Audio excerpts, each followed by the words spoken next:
আসসালামু আলাইকুম। আজকে আমরা আলোচনা করব উপসর্গ নিয়ে। আমরা জানি উপসর্গের নিজস্ব কোনো অর্থবাচকতা নেই, কিন্তু অর্থদ্যোতকতা আছে। এর অর্থ কী?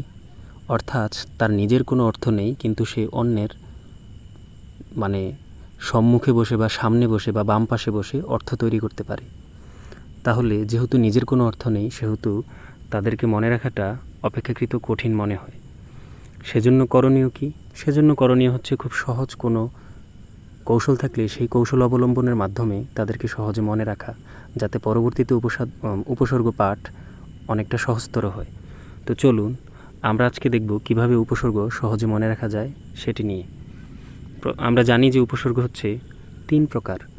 একটা হচ্ছে খাঁটি বাংলা, আরেকটা হচ্ছে সংস্কৃত বা তৎসম, আরেকটা হচ্ছে বিদেশি। তো চলুন এক এক করে দেখা যাক।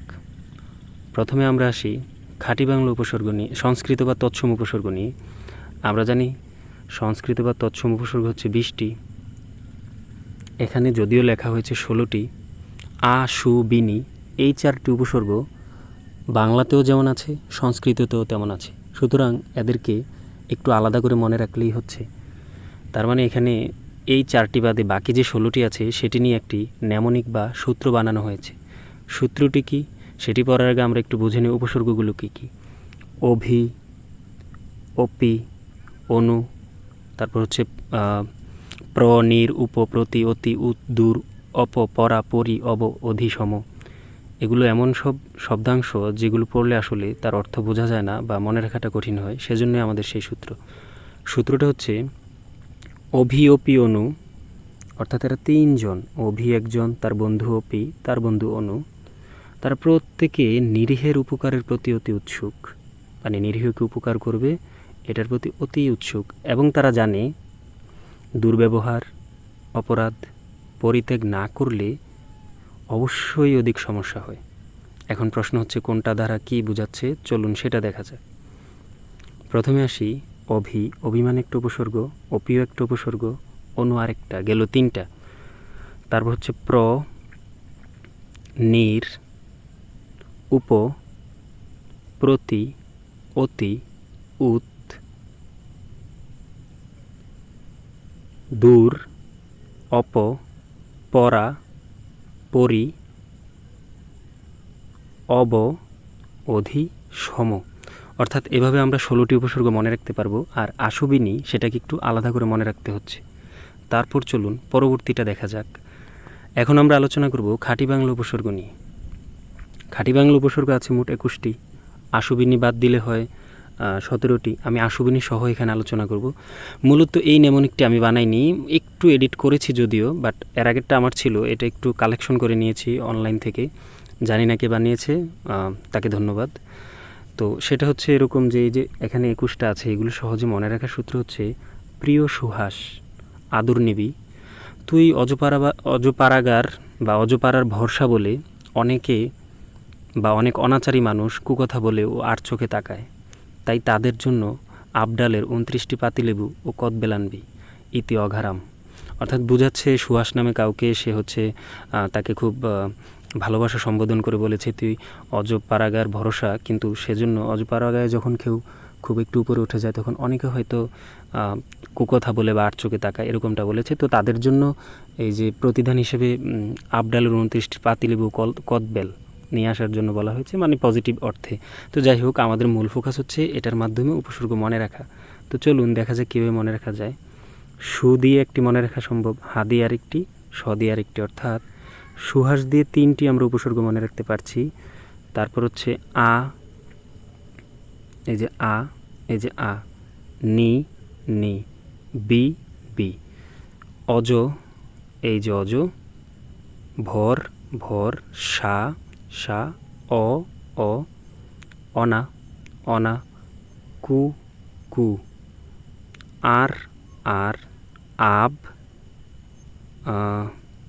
এখানে আমরা একটু আব, এখানে এই যে আব, উন, উন, কদ, কদ, পাতি, পাতি, আন, আন, এই তো গেল। তারপর ইতি দিয়ে হচ্ছে ইতি, অগাধি হচ্ছে হগা, রাম দিয়ে হচ্ছে অগারাম, ইতি অগারাম। তো এভাবে আমরা খাঁটি বাংলা উপসর্গগুলো মনে রাখতে পারি, তাতে খুব একটা কঠিন হয় বলে আমার মনে হয় না। কষ্ট করে এই সূত্রটি মনে রাখলেই হচ্ছে। তারপর আমরা আসি, তারপর হচ্ছে ফার্সি বা বিদেশি উপসর্গে। তো ফার্সি উপসর্গ খুব বেশি নেই, সেখানে সেগুলো হচ্ছে ফি, নিম, দর, কার, না, বর, বদ, বে, কম। তো এটা মনে রাখার জন্য আমি একটা সূত্র বের করেছি, সেটা হচ্ছে ফি মাসে মানে প্রতি মাসে নিম দরকার নেই, মানে নিম তো প্রতি মাসে কেনার দরকার নেই, নিম আমরা একটা যেন ওষুধি জিনিস, তো যাই হোক এটা বেশি কেনার দরকার নেই। তারপর বলা হচ্ছে বদ, বর, বসবে কম। যে বদ মানে যে বরটা হচ্ছে বদ, সে কম পরিমাণে বসবে। তাহলে মনে রাখার সূত্র কি? ফি, ফি মাসে এমনি লেখা হয়েছে, নিম, নিম, দর, দর, কার, কার, নাই, নাই, ব, বর, বর,